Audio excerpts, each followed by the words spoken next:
ఒక సహోదరి, నీ పేరు భార్గవి. దేవుని పేరు పెట్టి పిలుస్తున్నాడు. నువ్వు లైవ్లో ఉన్నావు. నీకు జాబ్ లేదు, చాలా ఆర్థికమైనటువంటి మానసికమైన ఒత్తిళ్లతో ఉన్నావు. నువ్వు యవ్వన సహోదరివి, భార్గవి నీ పేరు. చదువుకున్నావు, జాబ్ లేదు. మంచి ప్రార్థన చేస్తున్నావు, దేవుని సందులో గడుపుతున్నావు.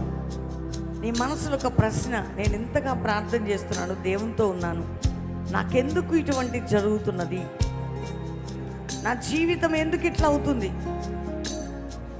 నాకంటే ఎందరో ఆత్మీకంగా ఆర్థికంగా దీవించబడుతున్నారు. నేను ఏ తప్పు చేయట్లేదే, ఏ విధంగానూ జీవించట్లేదే. నేను చాలా ఆత్మీకంగా ఉన్నాను, కానీ నాకు ఎటువంటి ఆధారం లేదు.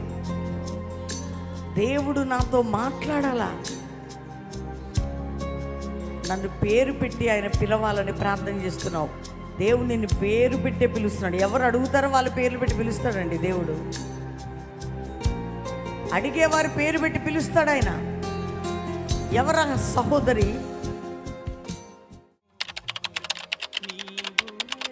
దేవుని నామానికి స్తోత్రం. నా పేరు రాజు. నేను కరీంనగర్ నుంచి వచ్చిన. మమ్మీ డాడీకి వందనాలు. మా జీవితంలో దేవుడు ఎన్నో అద్భుతాలు చేసి ఉన్నాడు. 28 నైట్ సాయంకాల ప్రార్థనలో అమ్మగారు లైవ్లో, మేము కుటుంబంలో ఇంటి దగ్గర లైవ్లో ఏకీభవించినప్పుడు మా భార్య పేరు భార్గవి. తనని పేరు పెట్టి అమ్మగారు పిలవడం జరిగింది. దేవుడు మీ పట్ల గొప్ప సంకల్పాన్ని కలిగి ఉన్నాడు. నువ్వు బాగా చదువుకున్నావు, నీ జీవితంలో అన్నీ కోల్పోయి ఆర్థికంగా ఎన్నో విషయాల్లో ఇబ్బంది పడుతున్నావు అని చెప్పడం జరిగింది. నా జీవితంలో ఎన్నో విషయాల్లో ఎన్నో కోల్పోయి చాలా ఆర్థిక ఇబ్బంది. నీ భార్య వచ్చిందమ్మా? భార్య రాలేదు, వస్తానన్నది, కానీ నాకున్నటువంటి పరిస్థితిని బట్టి తీసుకురాలేకపోయినా. నేను 28వ తారీఖు సాయంత్రం భార్గవి అని పేరు పెట్టి పిలిచాడు. అవును, లైవ్లో ఉన్నది అని పిలిచారు. సో చాలు. పోయిన 10 days బ్యాక్ అబార్షన్ అయింది. చాలా అనారోగ్యంతో బెడ్ మీద ఉండే. కుటుంబంలో చాలా ఆర్థికమైనటువంటి ఇబ్బందులతో కుటుంబాన్ని, ఆత్మీయంగా ఉన్నటువంటి కుటుంబము వెనుదీయబడ్డాము. సో దేవుని కృప మాకు కావాలని సన్నిధికి వచ్చిన.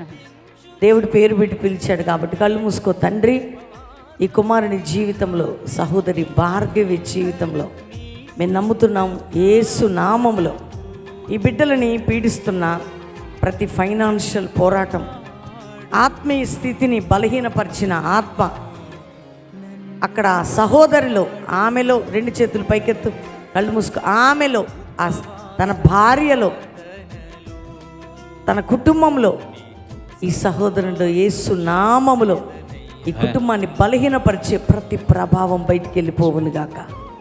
ఇప్పుడే పరిశుద్ధాత్ముడా ఈయనను తాకండి, ఈయన భార్యను తాకండి ఇంట్లో. దేవా, ఇప్పుడే నీ ప్రసన్నత, దేవుని ప్రభావము, దేవుని శక్తి నేను పొందుకొని వెళ్తున్నాను, విశ్వాసం ఆయనలో కలగాలయ్యా. యేసు క్రీస్తు నామములో ప్రభు సన్నిధి నిన్ను తాకుతున్నది. ఈరోజే నీ కుటుంబంలో ఈ ఉపవాస ప్రార్థనలో ఈ 7 దినముల తర్వాత నుండి దేవుడు ఒక అద్భుతాన్ని చేయబోతున్నాడట. నీకొక ప్రాజెక్టు దేవుడు అనుగ్రహించబోతున్నాడు. రెండవదిగా, నువ్వు కోల్పోయినది, నీ కుటుంబం కోల్పోయినది తిరిగి దేవుడు మీకు అనుగ్రహించబోతున్నాడు. ఇప్పుడు దేవుని ప్రభావం నిన్ను తాకుతున్నది, నీ భార్యను తాకుతున్నది. యేసు నామములో ప్రభా, ఆ చీకటి అనేది కుటుంబాన్ని విడిచిపెట్టి వెళ్ళిపోవాలా.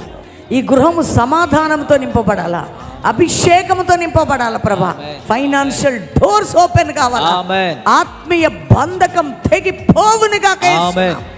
ఇప్పుడే ప్రభా, ఇటువంటి వారు ఎన్ని కుటుంబాలు అయితే ఉన్నాయో, నువ్వు పిలిచిన దేవుడవు, నమ్మదగిన దేవుడవు, అద్భుతం చూచుదము గాక అని యేసు నామములో అడుగుచున్నాం తండ్రి, ఆమేన్.